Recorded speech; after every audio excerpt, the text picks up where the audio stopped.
Open करने के बाद थोड़ा हिलाऊंगा तो स्मेल जैसा आएगा, लेकिन आप रेगुलर करोगे तो 2-4 महीने के बाद आपको लगेगा अगर इसकी खुशबू आ रही है तो आपको स्मेल लगेगा।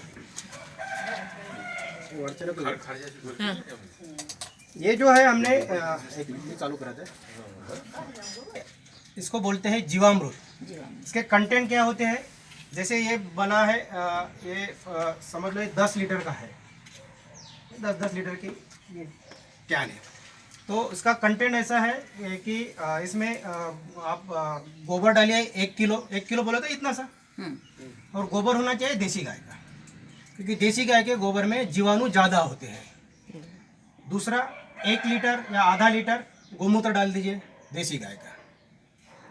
तीसरा चीज़ है उसमें फर्मेंटेशन के लिए ये बेसन होता है ना अपना चना का, वो बेसन डाल दीजिए 100 ग्राम।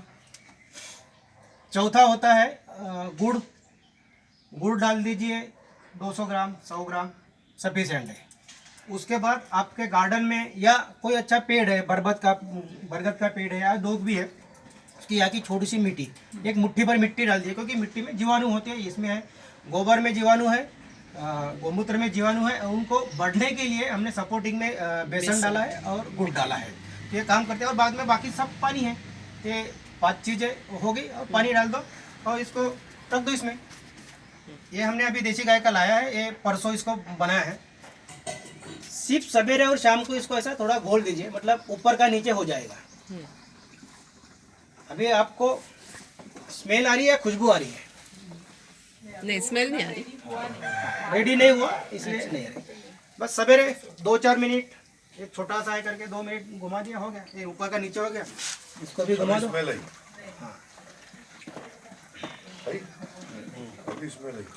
तो ये हो गया जीवामृत तैयार। ये है नेचुरल फार्मिंग, सुभाष पालेकर कृषि पद्धति में जो किसान लोग खेती करते हैं, इसके लिए बहुत ही वरदायी है ये। तो ये हम करते हैं, और उसको पानी के साथ हम देना है, लेकिन डाइल्यूट करके देना है। ये अगर समझ लो हमने आधा लीटर लिया या ये 10 लीटर की बकेट है, पानी में पकड़ लिया, तो उसमें से एक पाव या आधा लीटर की बोतल उतना ही डाल दीजिए। डाइल्यूट होना चाहिए, अगर ज़्यादा डाल दिया तो पौधे मर सकते हैं। और ये डाल दिया तो क्या होता है, जैसे हमने बोला कि वो जो कचरा भी है, हमने गीला कचरा डाला है, हमने पत्ते भी डाले हैं, अगल बगल के हमारे पत्ते हम फेंकते नहीं, उसमें ही डाल देते। तो ये जो इसमें के जीवाणु जो है, जो मल्टीप्लाई हो गए हैं, ये बन के 4-5 दिन में तैयार हो जाएगा। विंटर है, थोड़ा टाइम ज़्यादा लगेगा, नहीं तो 4-5 दिन तैयार होता है। उसके बाद में आप 15 दिन तक दे सकते हो उसको। पानी में इतना खर्च हो जाए, डायरेक्ट डाल सकते, लेकिन डाइल्यूट करके डालना है। तो जो भी पत्ते हैं, जो भी हमने गिला कचरा डाला है, तो ये इसमें से भी जो जीवाणु है वो उसको भी मल्टीप्लाई करते हैं, उसको खा के उसको खत बनाने का काम करते हैं। तो ये अपने आप काम होते रहेगा। ठीक है, डाइल्यूट करना मतलब आधे लीटर अगर ये लिया जीवामृत तो तो 10 लीटर पानी में आधा लीटर डाल दो। अच्छा, इतना डाइल्यूशन। हाँ, मतलब पेड़ पौधों में डालने की? हाँ, पेड़ पौधे में डालो। दूसरा, इसको अगर हमने छान लिया तो आप स्प्रे भी कर सकते हो उसका। अगर कुछ मावा आ गया, कुछ कीड़े आ गए, तो हम उसके ऊपर कुछ वेल है या कुछ है तो उसके ऊपर हम स्प्रे भी कर सकते हैं इसका। वो स्प्रे करके उसका बेनिफिट एडिशनल है। घर में अगर है आपको, अपना इधर छाछ निकलता है, ताक जिसको बोलते हैं, तो शुद्ध ताक का भी हम स्प्रे कर सकते हैं पौधों के ऊपर, उसको भी डाइल्यूट करके करना है। ठीक है, हाँ, और डायरेक्ट गोमूत्र का भी कर सकते हैं, उसको भी डाइल्यूट करके।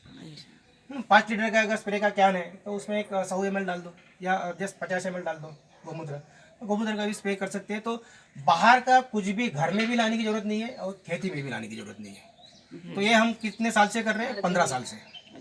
पूना में थे तब भी कर रहे हैं, यहाँ पे भी कर रहे हैं। हमारे घर का 15 साल से 1 ग्राम भी कचरा, गीला कचरा बाहर नहीं जाता है। हम पुणे में फ्लैट में रहते थे, वहाँ पे हमारी बालकनी थी, तो वहाँ पे भी पॉसिबल था, क्योंकि हमने किया है वहाँ पे 12 साल, और यहाँ पे 3 साल हो गए नागपुर में, तो यहाँ पे भी कर रहे हैं। यहाँ पे थोड़ा ज़्यादा जगह है तो ज़्यादा मात्रा में कर सकते हैं।